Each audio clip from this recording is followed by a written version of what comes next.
Friends, आज के मेरे इस YouTube का मकसद है सभी विद्यार्थियों को नोबेल पुरस्कार के बारे में जानकारी देना।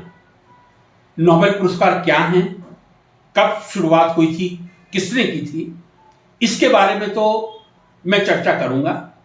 लेकिन नोबेल पुरस्कार पे आने से पहले मैं विद्यार्थियों की जानकारी के लिए कुछ भारत में मिलने वाले सामान्य पुरस्कारों की बात करना पसंद करूंगा। मित्रों, हम सबको मालूम है कि जो हमारे देश में बेस्ट सिविलियन अवार्ड हैं, जो सर्वश्रेष्ठ नागरिक पुरस्कार हैं, उसमें पहले नंबर पे आता है भारत रत्न। आप लोगों ने नाम सुना होगा। हमारे देश के कई पूर्व प्रधानमंत्री, राष्ट्रपति, वैज्ञानिकों, साहित्यकारों को भारत रत्न पुरस्कार से सम्मानित किया जा चुका है। तो यदि मैं ये कहूं कि भारत में दिए जाने वाला सर्वश्रेष्ठ सिविलियन अवार्ड, सर्वश्रेष्ठ नागरिक पुरस्कार कौन सा है, तो वो है भारत रत्न। पहले नंबर पे भारत रत्न रहेगा। इसके बाद आते हैं हम दूसरे नंबर पे। दूसरे नंबर पे जो सर्वश्रेष्ठ पुरस्कार है वो है पद्म विभूषण। पद्म विभूषण पद्म विभूषण उन सभी नागरिकों को दिया जाता है जो राष्ट्र में किसी भी क्षेत्र में सर्वोच्च कार्य करते हैं for excellent work in any area, might be literature, might be peace, might be green revolution और अदर। पद्म विभूषण भारत रत्न के बाद दूसरे नंबर पे, लेकिन बहुत ही प्रतिष्ठित पुरस्कार है। तो दो पुरस्कार मैंने आपको बताए, पहला भारत रत्न, दूसरा पद्म विभूषण। तीसरा है पद्म भूषण। यह पद्म विभूषण के बाद दिए जाने वाला पुरस्कार है। पुरस्कार सभी सर्वश्रेष्ठ होते हैं, लेकिन भारत रत्न और पद्म विभूषण के बाद पद्म भूषण का नंबर आता है। यह भी सभी नागरिकों को उनके उत्कृष्ट कार्यों के लिए दिया जाता है, चाहे वैज्ञानिक क्षेत्र हो, चाहे साहित्यिक क्षेत्र हो, खेल का क्षेत्र हो या अन्य राजनीतिक क्षेत्र हो। तीसरा सिविलियन अवार्ड है वो है पद्मश्री। फिर मैं एक बार दोहराना चाहूंगा आपकी मेमोरी के लिए, भारत रत्न सर्वश्रेष्ठ, फिर पद्म विभूषण, फिर पद्म भूषण और अंत में मैंने नाम लिया पद्मश्री। यह भी बहुत ही सम्मानित व्यक्तियों को दिया जाता है, किसी भी क्षेत्र में हो सकते हैं, विज्ञान के क्षेत्र में, कला के क्षेत्र में, साहित्य के क्षेत्र में, राजनीति के क्षेत्र में। यहां पे मैं ये भी बताना चाहूंगा आपको कि यदि हम सेना की बात करें तो सेना में दिए जाने वाले तीन सर्वोच्च एक्सीलेंट अवार्ड्स का आपने नाम सुना होगा, और वो है पहले नंबर पे परमवीर चक्र, जो अदम्य साहस के लिए किसी भी हमारे देश के सैनिक को दिया जाता है। तो सर्वश्रेष्ठ यदि सिविलियन अवार्ड भारत रत्न है तो सर्वश्रेष्ठ सैनिक पुरस्कार परमवीर चक्र है। दूसरे नंबर पे आता है महावीर चक्र, तीसरे नंबर पे आता है वीर चक्र। परमवीर चक्र, महावीर चक्र, वीर चक्र, ये सेना में अदम्य साहस के लिए दिए जाने वाले सैनिक पुरस्कार हैं। ये सिविलियन अवार्ड नहीं है, नागरिक पुरस्कार नहीं है। इसी तरह यदि मैं खेल के क्षेत्र में बात करूंगा, हर साल हम सुनते हैं सर्वश्रेष्ठ खिलाड़ियों को जो देश के हैं उनको अर्जुन पुरस्कार दिया जाता है। अर्जुन पुरस्कार किसी भी खेल में सर्वोत्तम प्रस्तुतिकरण के लिए, एक्सीलेंट परफॉर्मेंस के लिए दिया जाने वाला एक खेल पुरस्कार है, स्पोर्ट्स प्राइज है।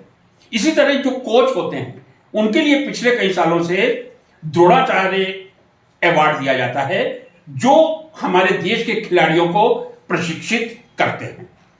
द्रोणाचार्य अवार्ड उन सभी कोच को दिया जाता है जिनके प्रशिक्षित किए हुए खिलाड़ी हमारे ओलंपिक में या दूसरे खेलों में राष्ट्र का नाम ऊंचा करते हैं, gold medal, silver medal, bronze medal लाते हैं।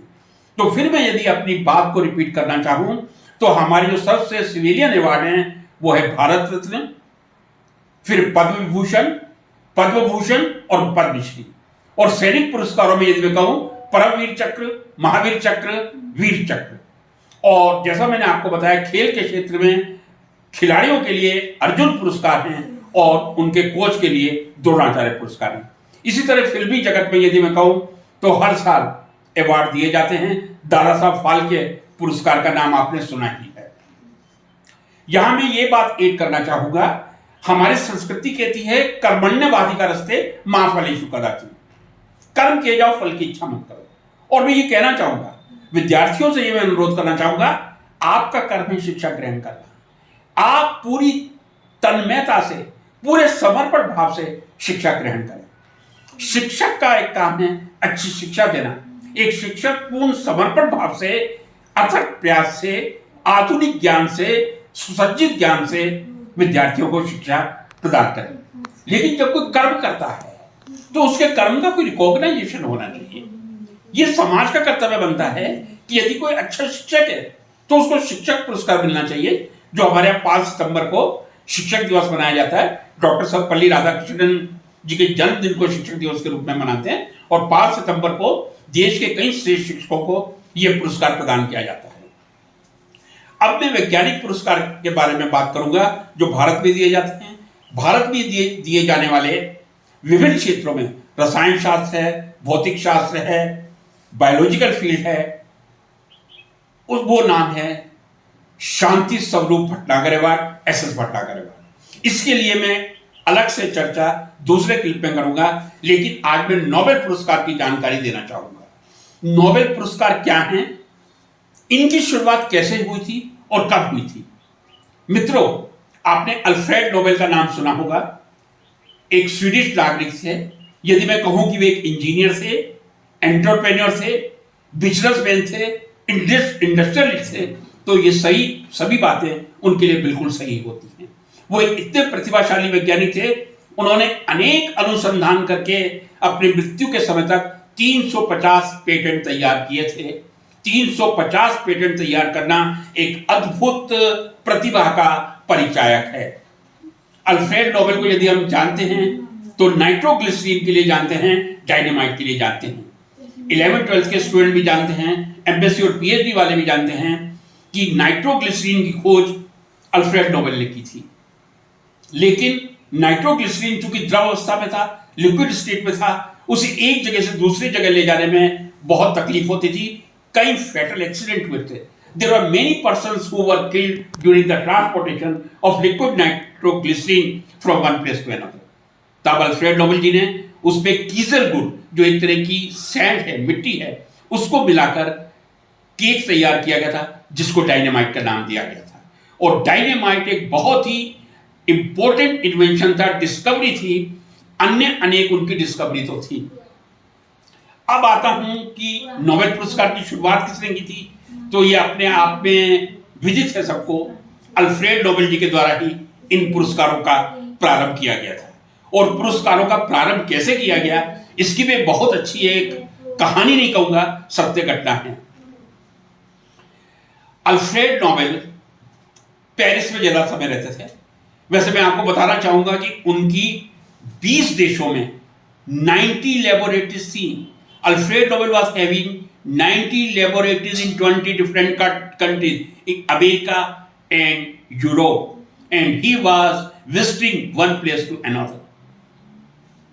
वो हमेशा भ्रमण ही करते रहते थे। बहुत कम समय वो पेरिस में रहते थे। एक दिन वो पेरिस में early morning he was reading a newspaper and what he read his own obituary. उन्होंने अपना मृत्यु का शोक संदेश पढ़ लिया। वास्तविकता ये थी, उनकी मृत्यु नहीं हुई थी, उनके छोटे भाई लुडविग की मृत्यु हुई थी। लेकिन चूंकि उन्होंने डायनेमाइट का आविष्कार किया था, नाइट्रोग्लिस का आविष्कार किया गया था, आज भी कई लोग उनको मानते हैं। मैं इस बात का पूरी तरह से खंडन करता हूं। डायनेमाइट का जितना उपयोग विध्वंस के लिए किया जाता है, उससे ज्यादा निर्माण कार्य के लिए किया जाता है। To build many bridges, building और for demolition, dynamite is very much popular. तो यह कहना गलत होगा कि वो मौत के सौदागर थे। लेकिन जो ओबिचुरी छपी थी, that was also false obituary. उसमें लिखा गया था merchant of death is dead, मौत का सौदागर मारा गया। मैं समझता हूं शायद वो ऐसा पॉइंट था जब अल्फ्रेड नोबेल को लगा, अरे मैं जीवित हूं, मुझे लोगों ने मार दिया, मेरे मरने के बाद मुझे कौन याद रखेगा। कौन याद रखेगा कि 350 पेटेंट अल्फ्रेड नोबेल ने बनाए थे। वो 1895 का सन था जब अल्फ्रेड नोबेल ने अपनी पूरी विल चेंज कर दी थी और उन्होंने जितना पैसा उनके पास था उसका लगभग पूरा भाग ऐसे पुरस्कार की स्थापना के लिए बनाया था जो मानव हित में काम करते हो।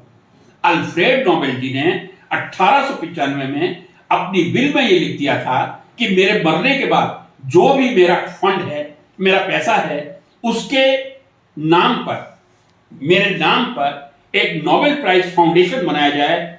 उससे 5 अलग अलग क्षेत्रों में उल्लेखनीय कार्य करने वाले, आउटस्टैंडिंग वर्क करने वाले वैज्ञानिकों को या दूसरे क्षेत्रों से जुड़े लोगों को पुरस्कृत किया जाए। तो मित्रों, आप लोग समझ गए होंगे 1895 में अल्फ्रेड नोबेल ने जो अपनी विल चेंज की थी, उसमें उन्होंने ये कह दिया था कि मेरे मरने के बाद मेरी संपत्ति का उपयोग जो 350 पेटेंट से आया है उसका पुरस्कार बांटने के लिए किया जाए। लेकिन उस समय 5 पुरस्कार की स्थापना की गई थी और सबसे पहला नोबेल पुरस्कार 1901 में दिया गया था।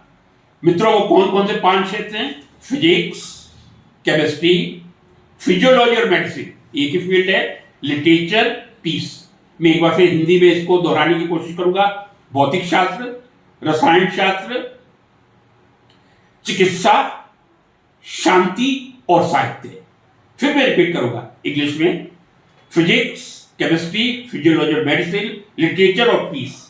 5 क्षेत्रों में 1901 में नोबेल पुरस्कारों की स्थापना हो गई थी और 1901 में नोबेल पुरस्कार दिए गए थे।